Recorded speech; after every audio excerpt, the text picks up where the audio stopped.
Let's talk about one of the most powerful and misunderstood forms of communication, calm certainty. This is the magnetic force that pulls avoidance into obsession without you even trying. Because here's the truth. Avoidants aren't afraid of love. They're afraid of emotional chaos. They don't run because they hate connection. They run because connection has always been tied to pressure, confusion, or suffocation in their subconscious memory. But when you speak with calm certainty, you disrupt that pattern in their nervous system. You become unfamiliar in the most fascinating way. You're emotionally regulated, and that makes you irresistible to someone who's constantly bracing for emotional disarray. Think about it. Most people, especially in relationships with avoidance, communicate from two extremes. Either they're overly emotional, begging to be seen, heard, and validated, or they're cold and punishing, retreating in silence to manipulate. But calm certainty is neither. It's presence without pressure.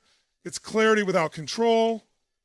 It's the tone of someone who knows their value regardless of how the other person responds.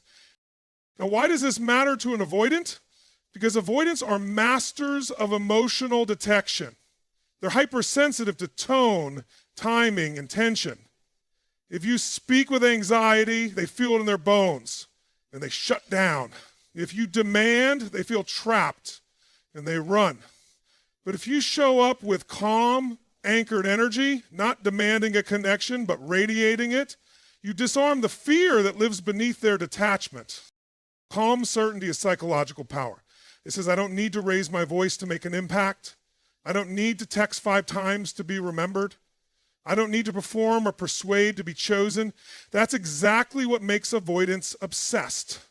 Because you're no longer reacting to their push-pull dynamic. You've become the steady flame in a world of emotional volatility. And trust me, that stability is louder than any scream for attention. It's like standing at the edge of a cliff. The more still the drop, the more tension you feel in your body. That's what your calm energy becomes, a kind of controlled depth that keeps them on edge, wondering what you're really thinking, what you really feel, what you might say next, or not say at all. And let me be clear, calm certainty is not about faking peace. It's not passive aggressiveness in disguise. It's not spiritual bypassing or emotional numbness. It's about being deeply present with your truth without the need to dump, defend, or dramatize. It's choosing your words because they mean something, not because you need to fill the silence.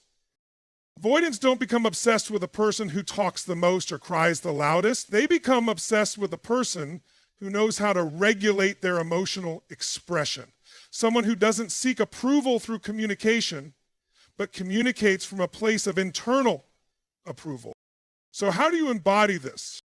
First, slow down your emotional reactions. When something triggers you, don't react immediately, process first. Take a breath. Ask yourself, is what I'm about to say rooted in clarity or in fear?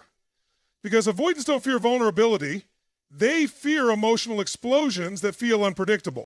Second, speak with impact, not volume. Instead of long-winded texts or emotional essays, deliver messages that are clean, powerful, and grounded. Hey, I really value peace and connection, so I'll give us both space to think right now. That one sentence, said in a calm tone, hits harder than 3 paragraphs of emotional venting. Third, release the need to convince. Calm certainty never argues for worth. It never begs for love. It never tries to control outcomes. That doesn't mean you suppress your needs. It means you express them with the authority of someone who would rather lose connection than lose themselves. And finally, hold the pause. Learn the power of saying something meaningful and then letting it breathe. Let them sit with your words. Don't rush in to explain or soften the message. Don't fill the silence because you're afraid they leave. The silence is where they start to feel. Avoidants are not emotionally absent, they are emotionally cautious. They obsess over people who create a sense of safety without needing control. People who don't collapse when communication isn't perfect. People who can hold space without demanding constant closeness. And that's what calm certainty gives you. The ability to speak from strength, not survival. So if you want to break the pattern, if you want to move from being the one chasing their approval to being the one they can't stop thinking about, stop using intensity as your language. Start using presence. Use restraint. Use clarity. And above all, use calm certainty as your emotional signature. Because in a world that's constantly shouting to be heard, the person who speaks with grounded calm becomes unforgettable. And that's the kind of energy avoidance don't just notice, they get obsessed with. Let's break down something few people understand but absolutely need to hear. Avoidance don't fall for people who talk a lot. They fall for people who say less but mean more. It's not about constant communication. It's about quality. It's about low pressure, high value. When you speak from that space, when your words are intentional and powerful, avoidance don't just listen, they obsess. Here's the truth. Avoidants are neurologically wired to preserve their independence. Their nervous system is trained to detect emotional demands, pressure, expectations, and the moment they feel that grip tightening, their instinct is to pull away, not because they don't care, but because closeness feels dangerous when it comes with expectations they're not ready to fulfill. So what happens when you start over-communicating, when you send 4 follow-up texts, when you pour your heart out in a message hoping it will finally make them open up or understand? You think you're building connection, but to the avoidant mind, it feels like entrapment. You're pushing into their emotional space, and their system interprets that as a threat. But flip the dynamic. You stop trying to fill every silence. You stop explaining yourself endlessly. You stop reaching out just to make sure they're still there. And instead, you start sending short, clear, emotionally grounded messages with no agenda. That's when something radical happens. They begin to notice you more. They start to lean in, not because you gave them more, but because you gave them less, and that less meant more. In fact, the people who have the deepest emotional impact on avoidance are rarely the loudest or the most expressive. They're the ones who speak with quiet intention. They don't try to perform love, they embody it. They're not chasing connection, they're offering it. Calmly, without demand. That's the magnetic tension avoidance can't shake off. Now, don't get this twisted. I'm not talking about playing games. This isn't about becoming distant or cold. It's not about using silence as a weapon. It's about understanding emotional economy. The idea that your words, your energy, your communication hold value. And when something holds value, you don't throw it around carelessly. You offer it with clarity, purpose, and timing. Let me give you an example. Say you're texting with someone who has avoidant tendencies. You sense them pulling back. Most people panic. They double down. They start sending check-ins, over-explaining, asking, "Are you okay?" every hour. But the person with calm confidence, they do the opposite. They sense the withdrawal and pull back gracefully, not out of spite, but out of respect. Then when they do reach out again, their message is clean, direct, something like, "Hey, just thinking of you, hope all's well." That's it. No guilt, no passive aggression, no emotional demand. And that one text lands 10 times deeper than a wall of words because it's low pressure, high value. Avoidants aren't numb, they're hypersensitive. They overanalyze tone, timing, meaning. So when you speak with clarity and brevity, when you allow space to exist without rushing in to fill it, they start to feel safe. Your communication becomes something they can trust because it doesn't come with strings. Psychological paradox, the less you try to prove yourself, the more magnetic you become. Because the avoidance core wound is fear of engulfment, fear that intimacy will cost them their identity. But when your communication style honors their space while still maintaining your emotional integrity, they feel drawn to you in ways they don't even understand. This is what I mean when I say less, mean more. Your communication should feel like art, not noise. Your presence should feel like a gentle invitation, not a demand. When you speak, it should make them pause and feel something, not recoil. And that doesn't happen when you flood them with emotion. It happens when your words come from a place of centered power. And let's be honest, you also start feeling better. You stop overextending. You stop feeling drained from chasing. You stop measuring your worth by how fast they respond. Because now your communication is a reflection of your standards, not your insecurities.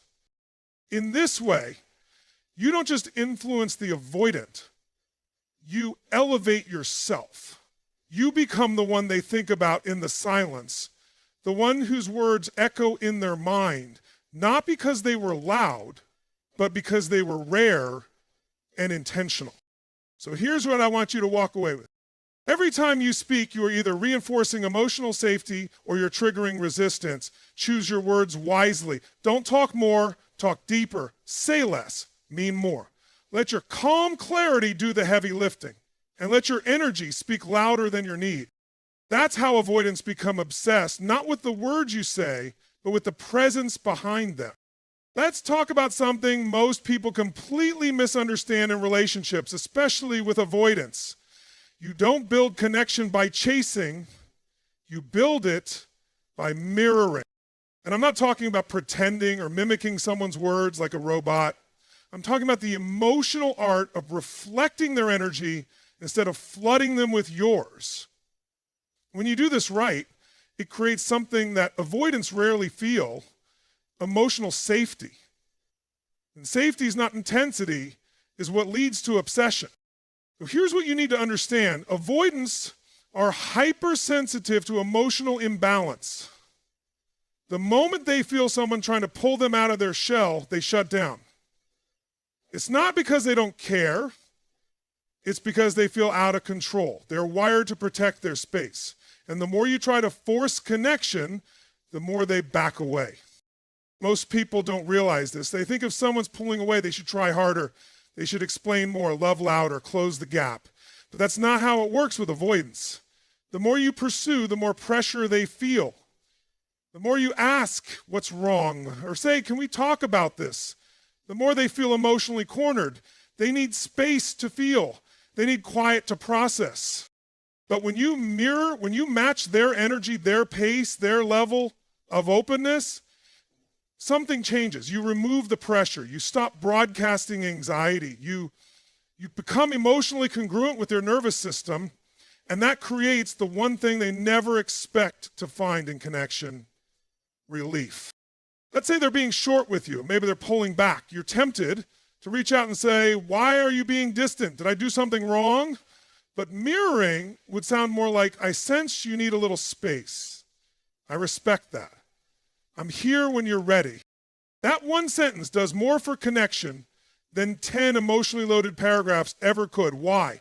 Because it tells the avoidant, you don't have to run from me. I won't chase. I won't collapse. I'm solid, and I'll meet you where you are. That's the energy they obsess over. Not because it's manipulative, but because it's rare. Most people either smother avoidance or stonewall them. You do neither. You reflect, you adjust, you stay emotionally in tune without abandoning yourself. That's high-level emotional intelligence. That's the kind of presence that bypasses their defenses. Mirroring doesn't mean shrinking yourself. It doesn't mean tolerating disrespect or pretending you're okay with inconsistency. It means responding instead of reacting. It means pacing the emotional exchange so that you don't overload the connection. You're saying, I see you, I honor your rhythm, but I don't disappear in the process. This is where people get it wrong. They either chase to the point of burnout or retreat completely. But when you mirror, you create balance. You hold space. You let the relationship breathe. And here's the kicker. That breathing room is what makes avoidance start thinking about you nonstop. Why? Because you've now done what no one else has. You made intimacy feel spacious. You gave them the gift of closeness without suffocation. And as they come out of their emotional hiding, they start to re-engage. They text you first. They call just to check in. They show up more consistently, not because you dragged them there, but because your energy invited them to feel safe. Avoidance don't fall in love with intensity. They fall in love with consistency that doesn't demand, with calm strength that doesn't chase, with someone who doesn't try to rescue them from their silence, but respects the silence and waits with presence. You want to know who becomes unforgettable to an avoidant? The one who doesn't force progress. The one who doesn't flinch when communication slows. The one who can stand in the tension of uncertainty and not lose their peace. That's power. That's what makes you unforgettable. So next time you feel that urge to over-communicate, pause, breathe, mirror, ask yourself, can I meet them where they are without abandoning myself? Because when you learn to mirror instead of chase, you not only shift the dynamic, you change the story entirely. You become the safe space they never had, the steady presence they didn't know they needed, and the only person they can't stop thinking about once you walk away. That's the secret. Not force, not intensity, alignment. Mirror their energy and let your presence speak louder than your pursuit. Let's dive into something most people completely miss when dealing with avoidance. If you really want to break through their emotional walls, you don't do it by convincing them to open up. You do it by asking the right questions, questions that invite reflection instead of triggering resistance. That's the game changer. That's the key that unlocks the avoidant mind without force, pressure, or emotional overload. You see, when someone has avoidant tendencies, they're already on high alert for emotional control. Anything that smells like a demand, even if it's dressed up as love, sends alarm bells through their nervous system. That's why trying to convince them to love you, to talk more, to go deeper, almost always backfires. It's not that they don't care, it's that the method feels invasive, like emotional territory is being trespassed.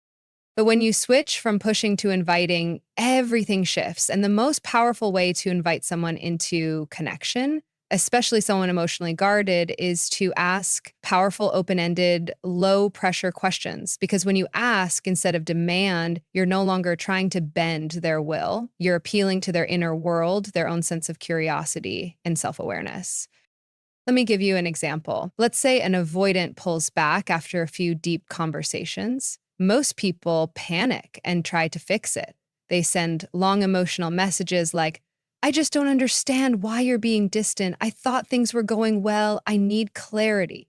Now, on the surface, this seems fair. You do want clarity. You do want to understand. But here's the problem. That kind of message puts emotional pressure on someone who's already in retreat mode. It corners them, and avoidants don't respond well to corners. Now imagine if instead of confronting them, you ask something like, what usually helps you feel safe when you're needing space? That question doesn't accuse, it doesn't pressure, it opens the door. It allows them to reflect. You've shifted from confrontation to co-creation. Now they're not defending themselves, they're exploring themselves. And guess what? That's what builds obsession. Not the emotional force, not the chase, but the curiosity, the patience, the emotional discipline to hold space without losing yourself. There's a psychological depth here most people overlook. Avoidants don't lack depth, they lack safe access to it. And questions create access. Strategic, compassionate, well-timed questions bypass their need to protect themselves. They feel less like they're being evaluated and more like they're being understood. That's huge. And here's the beautiful paradox. When you stop trying to dig for answers and instead inspire them to look inward, they start thinking about you even when you're not around. They start associating you with self-awareness, not emotional burden. You become the person who helps them feel instead of the person who forces them to feel.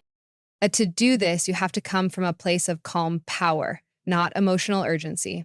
That means you don't ask questions out of fear or desperation. You ask from grounded curiosity. You ask because you're interested, not because you need to fix or save the moment. That subtle energetic difference is everything. It's like emotional jujitsu. You're not pushing against their resistance, you're redirecting it. You're saying, I don't need to change you, but I'm here to understand you. And that kind of energy is rare. That's the kind of communication that avoids demand, but still commands attention, because it's not about what you want from them. It's about what they discover in themselves when they're with you. And when they start answering those questions, even in their own mind, they begin to connect those insights to you. You become a trigger for growth, not pressure, for clarity, not confusion. And that's when emotional obsession begins. Not because you chased it, but because you held space for it.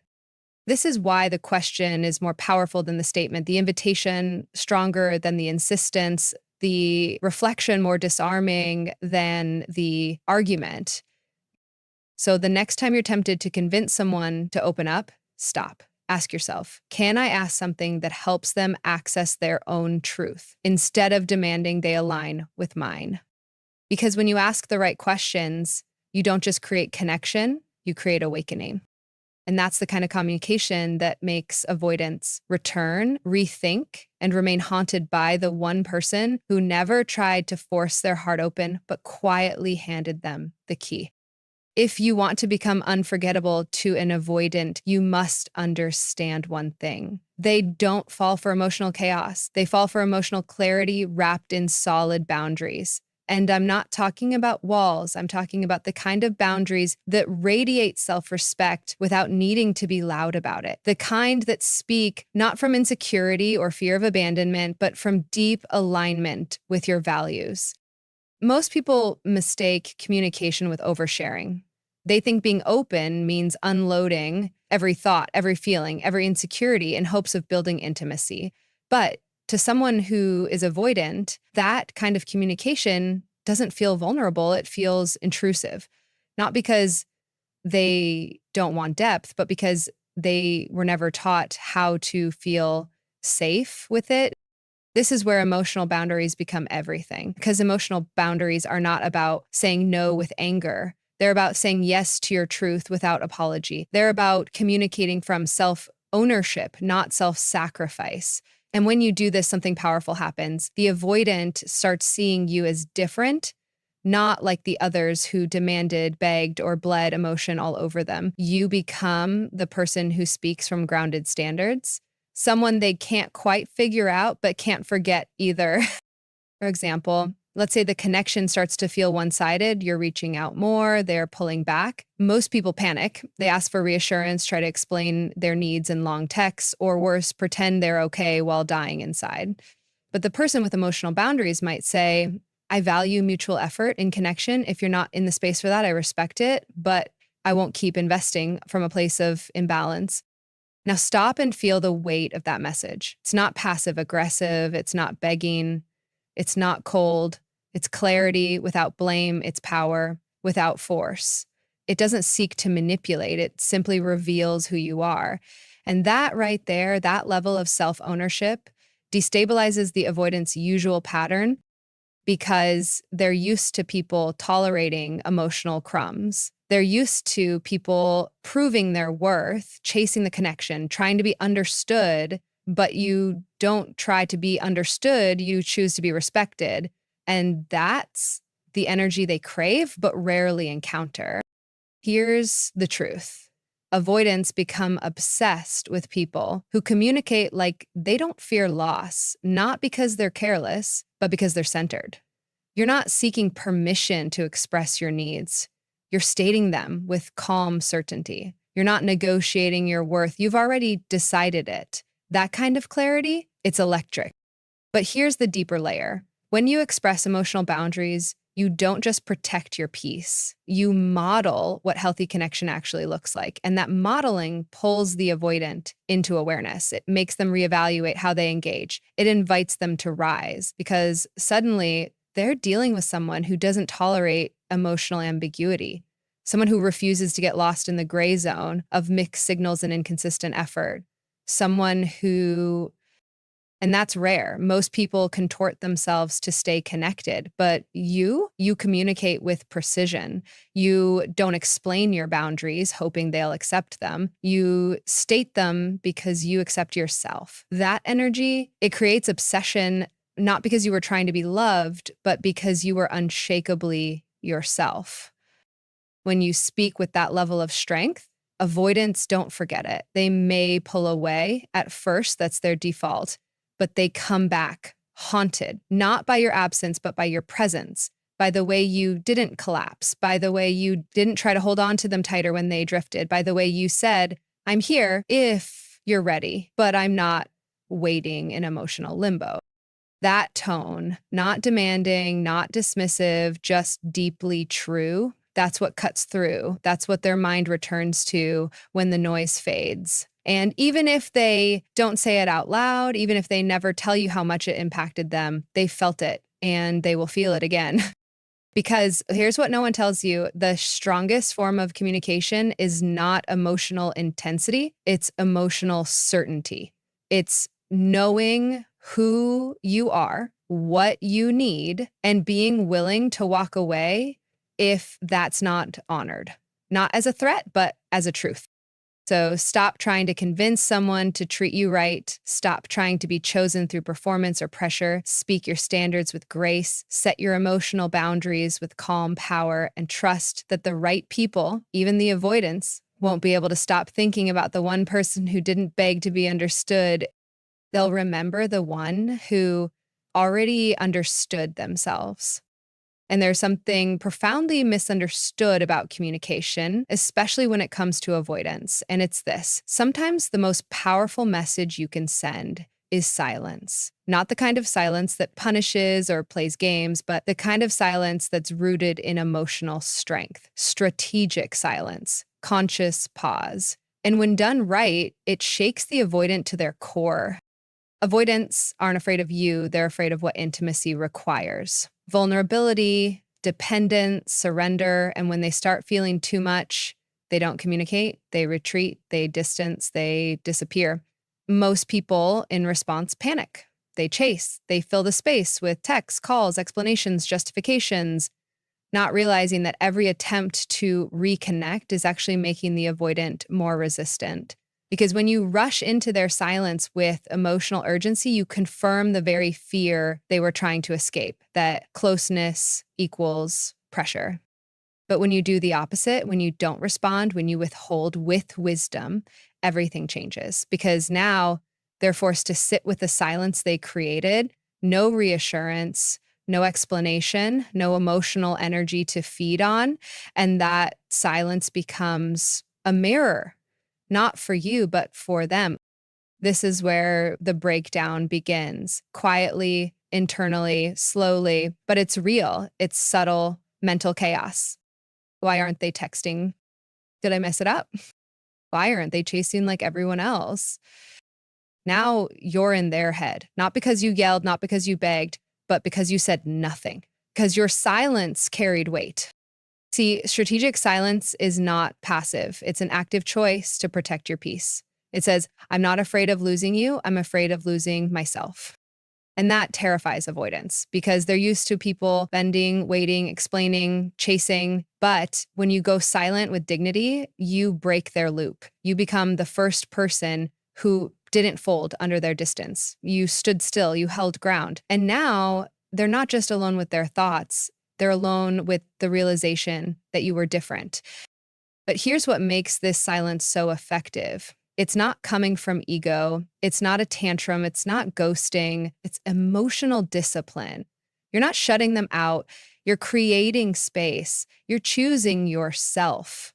You're saying, if you can't meet me with presence, I'd rather walk in peace than beg for crumbs. That kind of silence, it's unforgettable. It echoes, it lingers. And the avoidant, who thought they could detach without consequence, suddenly finds themselves thinking about you at night, rereading old messages, wondering what you're doing, wishing they had responded differently. You didn't force them to feel that. Your absence activated it. That's how emotional power works. You don't have to speak to be heard. You don't have to explain to be felt. And if you've done the emotional groundwork, if you've communicated clearly in the past, if you've mirrored, respected space, held boundaries, then your silence now becomes amplified. It's not the start of confusion, it's the result of clarity. And listen, there will be moments where you'll want to break that silence. You'll crave connection. You'll want to reach out just to feel something. That's your ego, your fear, your need for certainty. But if you can hold the line, if you can honor the pause, you'll witness something powerful. You stop being the one reacting and become the one remembered. This is the part that most people never experience because they interrupt it too soon. They text when they should hold. They explain when they should reflect. And so the avoidant never feels the weight of what they lost. But when you stay silent from a place of truth, not anger, not manipulation, you become unforgettable. You become the one that haunts them, not because you caused pain, but because you didn't chase them while in your. So next time they go quiet, don't flinch, don't collapse, don't panic. Choose silence, not as a wall, but as a mirror that reflects your self-worth, your calm, your certainty. Because in the end, the loudest message you can ever send to someone who runs from closeness is the sound of your peace in their absence.